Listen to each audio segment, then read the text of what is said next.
The sun was already sinking low over the Cumberland River when Ethan Walker spread the old picnic blanket on the grass and told himself for the 100th time that this was enough. This was enough for a Saturday. The river was free, the light was beautiful, Lily was happy. That was enough. Around them the park was winding down, families gathering their things, children being called in from the grass, dogs trotting obediently back to their leashes. Someone's radio played softly from further down the bank. The evening felt easy and golden and generous, the kind of evening that makes ordinary life look like something worth painting.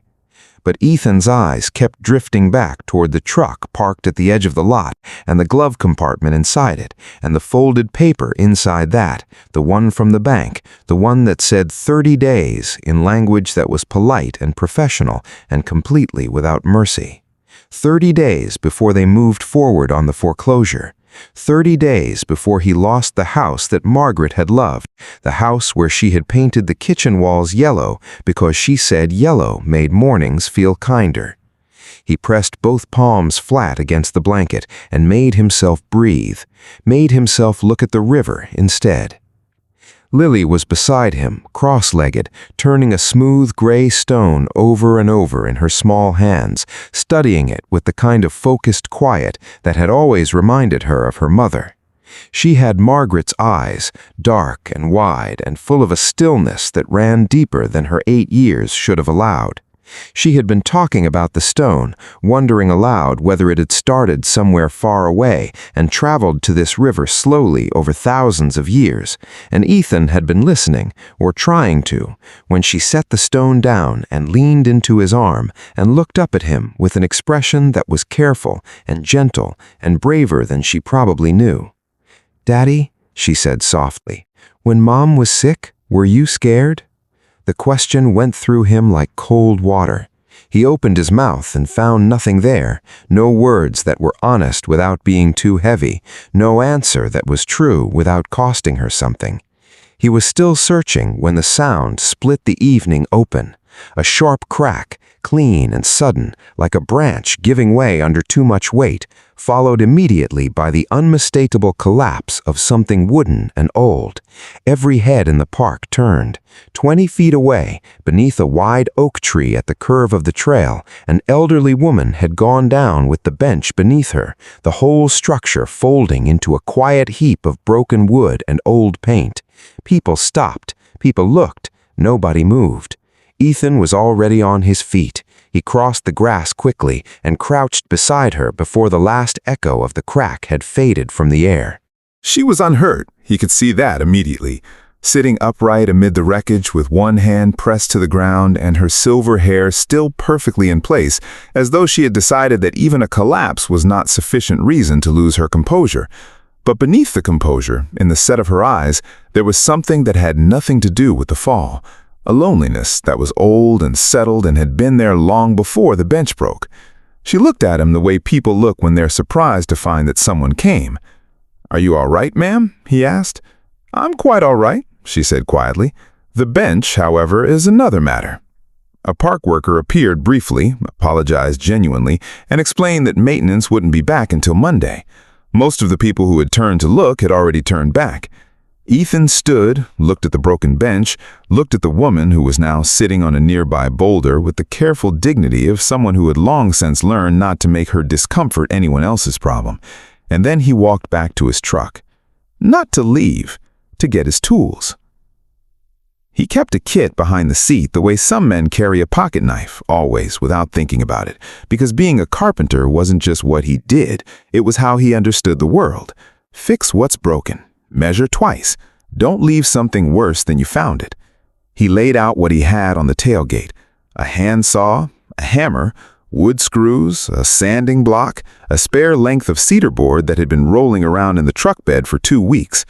Lily appeared at his elbow without being asked and held out her hand, and he placed the screws in her palm, and she held them with the seriousness of someone who understood that this was real work, and real work deserved real attention. For the next hour, as the park grew quieter around them and the light went from gold to rose to the soft gray of early evening, Ethan worked on the bench. He didn't rush. He replaced the broken beam, he reinforced the supports that remained, he sanded the rough edges until they were smooth to the touch. The woman, whose name he still didn't know, sat nearby and watched in silence. She and Lily talked quietly between themselves about the Riverstone and about Saturday afternoons and about how some things look plain on the outside but turn out to be remarkable when you look closely enough. When the bench was finished, it stood more solid than it had ever been, the new cedar bright and clean against the older wood. Eleanor pressed her hand to the backrest and then sat down slowly, and the bench held her without a sound. She reached for her purse, and Ethan shook his head before she even opened it. "Please," she said. "Nothing," he said, and his voice was gentle but final. She looked at him for a long moment.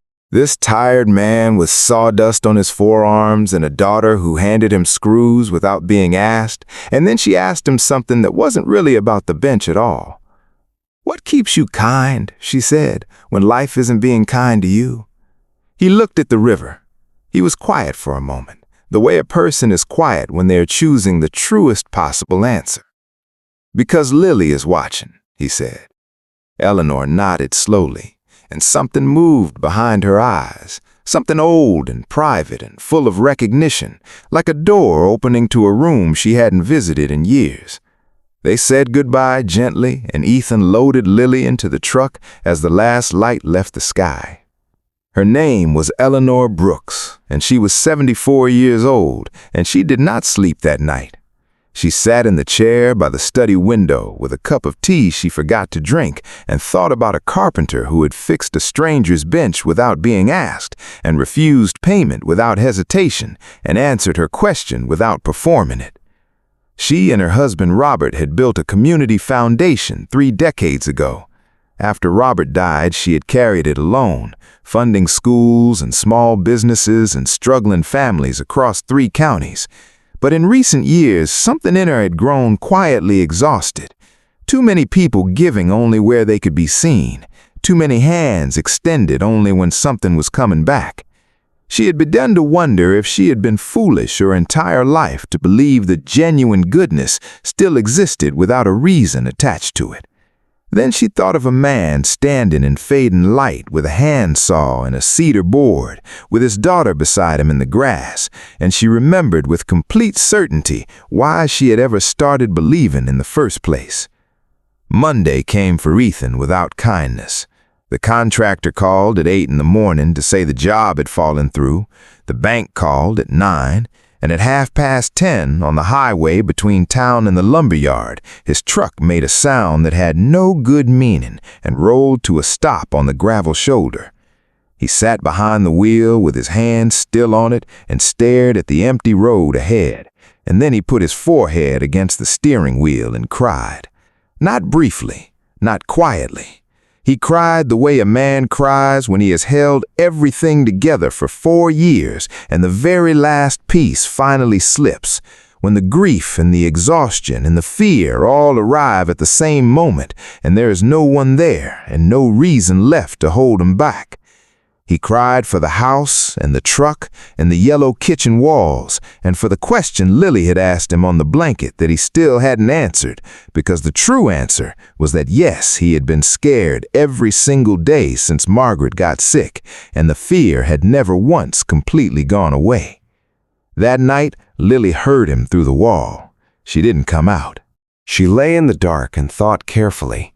And then she got up and found a piece of notebook paper and a pencil and wrote slowly, pressing hard, the way she did when she wanted words to last. She folded it once and crept down the hall in her socks and slipped it under his pillow.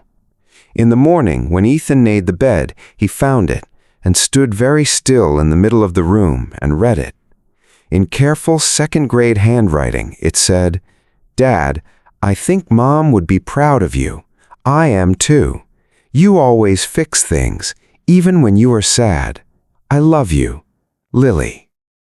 He sat on the edge of the bed and held the paper with both hands and did not move for a long time. Then he folded it carefully and placed it in his chest pocket, where he could feel it against his heart for the rest of the day. 3 days later, an envelope arrived in his mailbox, plain white, his name written in an elegant and unhurried hand. Inside was an invitation to a community gathering at the town hall that Friday evening, nothing more. He almost didn't go. He was tired in a way that lived in the bones, and he owned nothing worth wearing to something that felt like an occasion. But something made him go anyway, some quiet instinct he couldn't name. He arrived in his work boots and old flannel shirt and walked into a room that was full of people, teachers and veterans and shop owners and young parents and retired couples sitting with their hands folded. More people than he had expected, more than he could easily count, filling every chair and lining every wall. At the front of the room, standing at the podium with the kind of composure that is only earned through years of genuine living, was Eleanor Brooks. She began to speak, and the room went still. She told them about a Saturday afternoon on the river trail. She told them about a bench that collapsed and a man who came over without being asked. She told them about tools and cedar board and a little girl handing her father screws in the fading light. She told them about a man who refused payment with a single quiet word. And then she told them, clearly and without decoration, what he had said when she asked what kept him kind when life wasn't being kind to him. Because Lily is watching. The room was silent for a long moment. Then, somewhere near the middle of the crowd, a sound began, soft at first, the sound of people exhaling, of something held tightly for a long time being allowed to loosen. Ethan stood near the back wall with his hands at his sides and felt the heat rise to his face and had absolutely no idea what to do with any of it. What followed was not charity. It was something older and more real than charity. A retired mechanic named Dale stood and said he would have Ethan's truck running by the end of the week because that was what neighbors were for. A hardware supplier said materials had been sitting in his warehouse looking for somewhere useful to go. 2 contractors pressed business cards into Ethan's hand and told him there was real work waiting whenever he was ready. Teachers from Lily's school left 2 boxes of books and supplies on the porch the next morning, tied with ribbon. Neighbors showed up on Saturday with paint and tools and fixed the sagging porch railing and the cracked window frame he hadn't had the strength to get to in months. None of it solved everything. Life was not a story that resolved itself neatly, and Ethan understood that better than most. But the foreclosure could be negotiated with the right guidance, and Eleanor quietly made sure he had it. 1 week later, on a soft Saturday evening, Ethan and Lily walked back to the river trail together. Lily ran ahead the way she always did, and then stopped on the path and stood very still. Ethan came up beside her. The bench had been covered in wildflowers, the kind people pick from their own yards, tied along the armrests and the backrest with simple ribbon. And at the center of the backrest, small and permanent and quiet as everything that mattered most, was a small brass plaque. Lily leaned forward and read it aloud in the careful voice she used when something was important. Kindness is what people do when nobody is watching. She went still after she read it. Then she slipped her hand into her father's and said, in the voice she only used when something was completely true, "Mom would have liked that."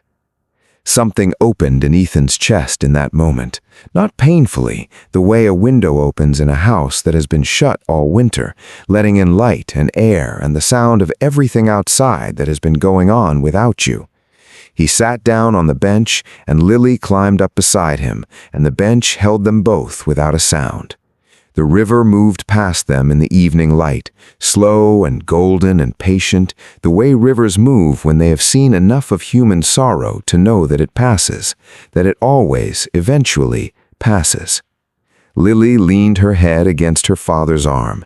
Ethan looked at the water, and for the first time in 4 long years, the future did not feel like something he had to be afraid of. Some people spend their whole lives waiting for the world to reward goodness. Ethan Walker never waited. He simply kept being the man his daughter was watching him be. In the moments that cost him something, in the evenings when no one was looking, in the quiet and unremarkable spaces between one hard day and the next. And the world, when it finally noticed, did not bring him luck. It brought him something better. It brought him back to himself. And it gave his daughter, who had been wondering for 4 careful years why life seemed harder on good people than on anyone else, an answer she would carry for the rest of her life. Goodness is not naive. Kindness is not weakness.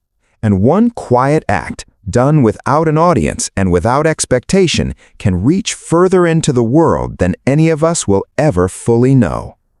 If this story stayed with you, please share it with someone who gives quietly, who carries more than they show, who fixes things for others and rarely asks for help themselves. Leave a comment and tell us about a moment when kindness changed something for you. And if you believe that stories like this one matter, that the quiet heroes among us deserve to be seen and remembered, subscribe to the Kind Soul Stories. We are here every week with stories about ordinary people doing something extraordinary with nothing more than a willing heart. We are so glad you are here. What is the significant educational and other value in this story? This story teaches that authentic kindness requires no audience and no reward. It shows children through Lily's eyes that they absorb the character of the adults around them, making a parent's daily choices one of the most powerful forms of education that exists. It addresses grief, financial hardship, and the loneliness of single parenthood with compassion and without judgment. It demonstrates that community is not built by institutions alone, but by individual acts of genuine care that inspire others to follow. It reminds older viewers that the values of quiet service, humility, and honest hard work are not outdated, but in fact the very things a fractured world is hungry for. And it leaves every viewer, young or old, with the single truth worth carrying: that who you are when nobody is watching is the most important version of yourself you will ever be.